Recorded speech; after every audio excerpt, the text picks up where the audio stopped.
Hello,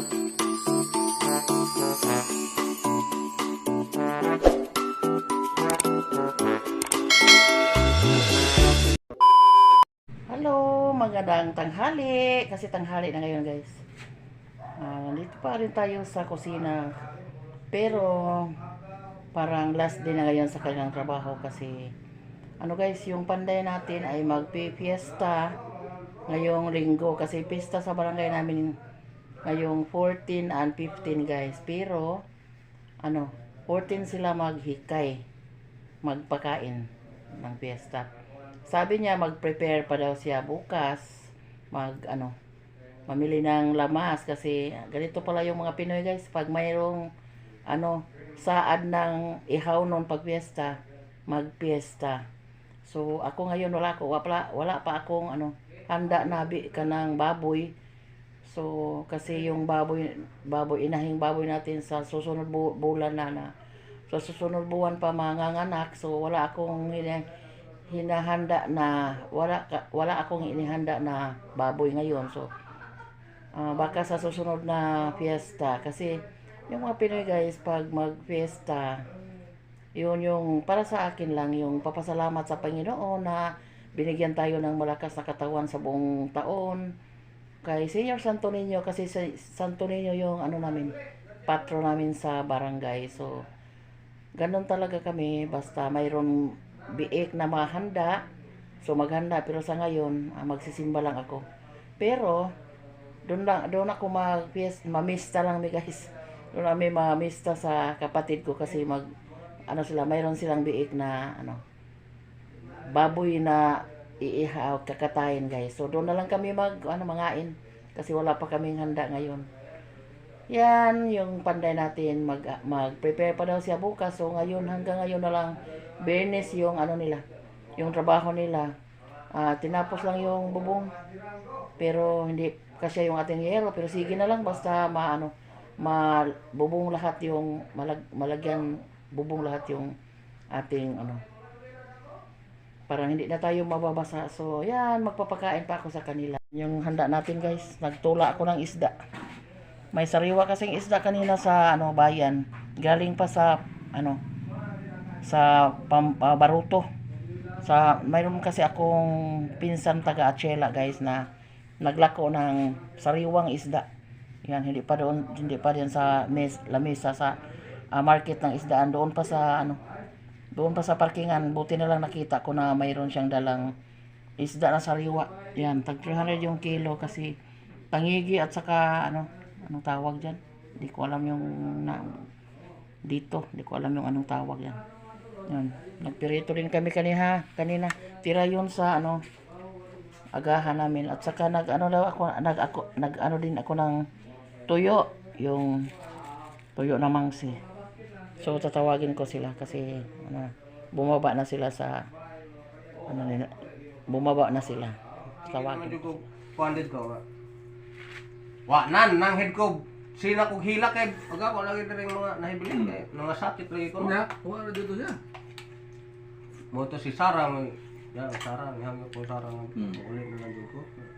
Sawa ako ng bata dito. Mahitabo simba ko ako dito. Mo to yung Sarang nga pa uli yung nadi. Matay sa to nako kabuan kinan nako. Bubalansin na nako. Lipay nako kay yung pagkahapon ingon nga hatod ko sa Cagayan kaning pantalan. Kain tayo. Suslag. Po ala tagana beta po 500 pang BPS po pag yun. Doble na. Lagi nya. Sa na ang plate sa Cagayan hag na 150 pa pagpaingon na mo dito. Nya sa ang Cebu Cagayan 250. Ya, wala juga mo kuha to. Istorya niya de. Siya de 2,000 years later. Yan, hanggang dito na lang yung ating trabaho ngayon, guys, kasi yung mga panday natin ay bukas mag-prepare daw sila kasi maghikay sila ng konti para sa fiesta. Kasi magfiesta sila, guys. Mayroong mga relatives nila sa ibang bayan na dumalo doon sa kanila, so kailangan nilang magfiesta. So kami walang pista-pista, guys, kasi wala akong baboy na inalagaan para sa ano, para sa piyesta. Siguro sa susunod na kapag manganak na yung ating inahin. So, sa ngayon, focus muna tayo sa ating trabaho. Pero, yun yung kulang din yung ating yero guys. Yung na, ano, na hole doon sa babaw. So, wala nang yero. Yung nilagay nila doon, yung mga luma, mayroong mga butas-butas. Ipinalagay ko lang muna kasi lakas ng ulan. May malaking ano ulap sa kalangitan kasi ano guys, ulan na siguro. Buti na lang ano na tubigan yung palay natin bago pa man tayo naglagay ng fertilizer. Salamat sa Diyos na dumating yung ulan. Yan yung ating ano, yung ating nangyari sa ating extension, yung mga bintana pa dito. Yun, yung bintana sa harap. At dito, ang banda sa ano, dito ilagay yung ano, banggira, kumbaga yung sink natin sa ating hugasan. Siguro dito yung ating saingan. And then, banda dito ay ano. Sa tapit ang banda ni doon? Lababo. Unya ang lutuanan o agkuan anhe dito daw yung ano lutuanan kasi mayroong ano bintana dito pa ano malapit sa bintana at saka ito yung pinto para sa labas. Mulipot na tado no. Yan yung ano ko, yan yung net sa manok. Yan. Ang laki pang trabaho nito guys. Mayroon pa tayong magpapagawa pa tayo ng jam para sa bintana. Pero sige na lang basta ano na. Masarado na yung ating ginawang extension para mabutasan na dito ang banda. Kasi doon sa likod yung ating lutuan yung sala natin doon. So dito bubutasan yung ating ano pinto para sa sulod and then para sa labas dito. Para hindi na tayo sa libot-libot sa ano likod. Dito na dito guys kasi yun maghugas ng plato doon sa ano labas.